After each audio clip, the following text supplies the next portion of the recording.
What's going on, everybody? It's EricRayweather back here, and in today's video I'm going to be teaching you how to user on defense in Madden 19. I'm going to teach you how to take away routes, how to just step your defense up to the next level by learning how to user a linebacker. If this is your first time checking out one of my videos and you want to stay up to date on the best Madden 19 tips and gameplay all year long, consider subscribing below and hitting the bell icon so that you join the notification squad.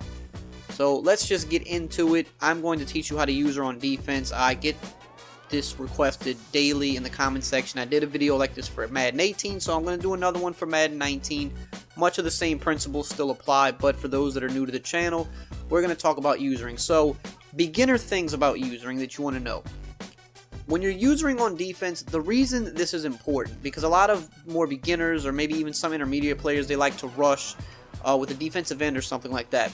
The reason this is bad is because it eliminates the ability for you to take away one of your opponent's routes. So if your opponent has like a money play and they keep throwing the same route over and over and over, simply by you learning to user that one route, you can have the upper hand on a lot of people online that only run one or two plays. You take away their money route, you can beat them. So what are some basic things you need to know about usering? You want to user the best possible player. Some people like to use their safeties, some people use their linebackers. In my opinion, the linebackers are better. I think safeties are just better off being left where they are. With a linebacker, you want to patrol the middle of the field.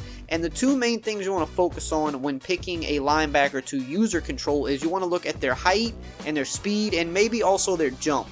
The reason being is because you can cover more ground with a faster guy. Pretty self-explanatory. Height means you have the ability to intercept passes that are further behind you. So let's say you're 10 yards in front of a wide receiver. If you have a guy that's 6'4 or 6'5, because of that wingspan, you can pick off passes that are, going pretty deep behind you just because of the height that you have. And your jump also can help with this too. This is why Anthony Barr has been the best user defender in the game for a while now, because he's one of the fastest linebackers in the game and he's 6'5". You can't teach 6'5". You want to try to find a guy that's 6'4", 6'5", 6'3" will do. If you're playing an ultimate team, you want to use guys like Anthony Barr, Bud Dupree, guys like that. If you're playing in regular teams, obviously just pick the fastest, tallest linebacker that's on your team. He doesn't even have to be good. He could be a 60 overall, but if he's tall and fast, his overall doesn't matter because you're going to be in control of him. You're controlling what he's doing. So we'll start with a little bit of more basic usering, and then we'll get a little bit more advanced. I understand that it's scary to kind of jump out and start usering. You will mess up at first. You will 100% mess up. You will give up big passes. That's just part of the learning curve of usering. But with repetition, you get better, and once you get it down, your defense, nothing will make your defense step up quicker than learning how to user. So here we have Anthony Barr over the middle of the field. So I'm not going to use it right here, and I'm just going to show an example. Let's just say I put my tight end on a slant. It's a very popular thing that people do. They always do in Madden. And if you just let them throw this all day, slants are hard to cover. Especially with a good tight end, good route runner, good speed. They beat man coverage. They usually will get underneath the zone look. I mean, I can throw this all day and get, close to 10 yards. If you don't know how to use, or somebody online could run that all day on you. Now, it's very simple. When you're beginning to user, you want to just learn how to take away one route. So if you know your opponent's throwing a slant over the middle of every play, or a drag over the middle of every play, and he's just hitting it, you just need to focus on taking away that one route. Force him to go somewhere else. It's very simple. You can just strafe right in front. And then I'm trying to use two controllers right now, so it's extremely hard to demonstrate this, but all I'm doing is holding the left trigger or the L2 button, and because I know the slant's coming. And I'm just trying to stay in front of it until I can pass him off into the other zones. Now that I've passed him off, we're good to go. If he throws it, I'm right there for an interception.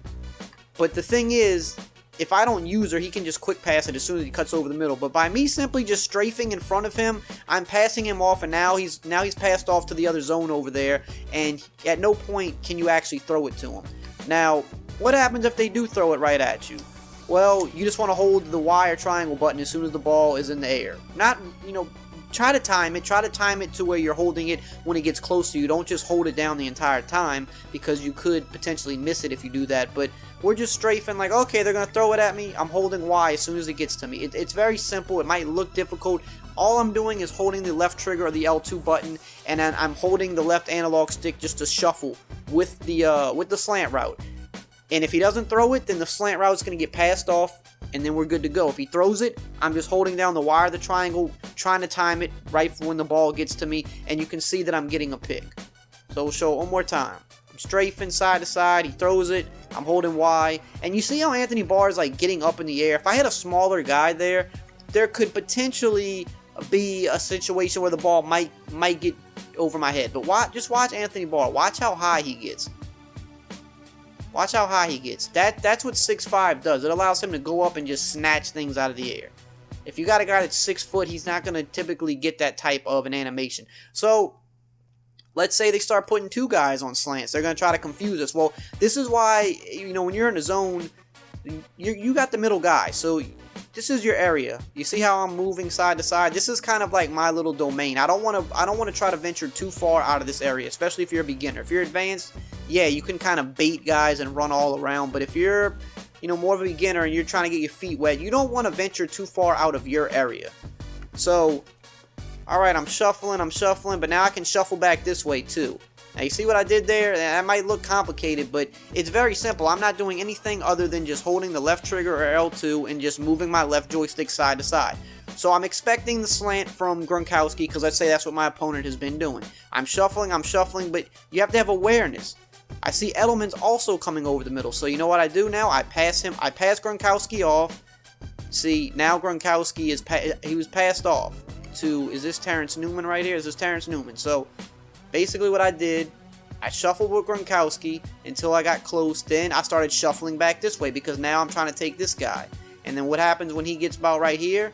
Now I've passed him off, and then look, we have another receiver coming over the middle, so now I go back over the middle on him. It might look complicated, but I'm not doing much. I am just shuffling back and forth. I'm staying in my domain. Okay, we got Gronkowski, pass him off. Okay, we got Edelman, pass him off. Okay, I think this might be Chris Hogan. All right, we're on Hogan now. And then, boom, the block shed comes in, Brady gets sacked. That's all I'm doing. And when you're a beginner, that's all you want to do when you're a beginner. That is it. That's all you want to do when you're a beginner. You don't want to get more advanced than that, because if you do, you're going to mess up even more. Once you get that down, then you can get to more advanced stuff. So let's talk about, for a good example, a play that's extremely popular, one of the best plays in the game, the PA crossers. You know, these are the type of plays you can't stop if you are not, trying to use the defender. These are the type of plays that are very hard to stop if you're not going to user somebody. So here we'll just call cover 3. Now, what people are doing with this is they want to get the B route open. Okay, that's really like the key here. They want to get the B route open. So if I don't user somebody, almost nothing in the game is going to guard this B route. You know, it's going to beat man, and it's going to always find that perfect pocket against zone defense. So this is where usering comes in, because okay, again, if you're playing online, most people like to spam the same few plays. You know the plays coming. You know when they come out in this formation, they got the 3 receivers to the right. Okay, he's probably throwing that crossing route again. So this is what you need to do. So you want to follow this, and then you can't strafe this all the way, because if you do, that route's going to get past you. So what you kind of want to do is you want to kind of stay home at first, let the play develop just a little bit, right? You got to let the play develop a little bit, because you're not 100% sure if it's that play. So I'm kind of letting it develop. Okay, I see that it's crossed, so now I'm bailing and I'm just running with him. I'm not strafing anymore, because if I keep strafing while he's running at full speed on that crossing route, he's going to completely get, too much yards on me. He's going to burn me. So you can see with Barr what I'm doing here. I'm strafing. Now I notice that it's the deep cross now, because I can tell as the play's developing. Now this is the deep cross. So now I let off strafe and I just hold turbo, which is RT or R2. I'm holding turbo and I'm simply just running with him. I'm just trying to discourage my opponent from throwing it, because he sees me there. And if he does throw it, then again, that's when you try to time it. You try to hold Y and you get the interception. Or in a case like this is a little bit of a harder route to intercept, so maybe you just go for the swat because it's safer. You do that by holding the X or the square button. But again, I'm trying to stay in my domain right here. I'm seeing the play develop. I'm strafing in front of him. Now I know I have to bail out. I have to bail and run with it. Now, in the example before, I was telling you just kind of stay home, stay in your little area. But this is a little bit more advanced. This is the next step. If you're talking about big money routes and you're trying to shut them down, well, those you're going to have to vacate your area to shut those down sometimes. So I'm just turning and running with him. That's all I'm doing. I'm just trying to discourage my opponent.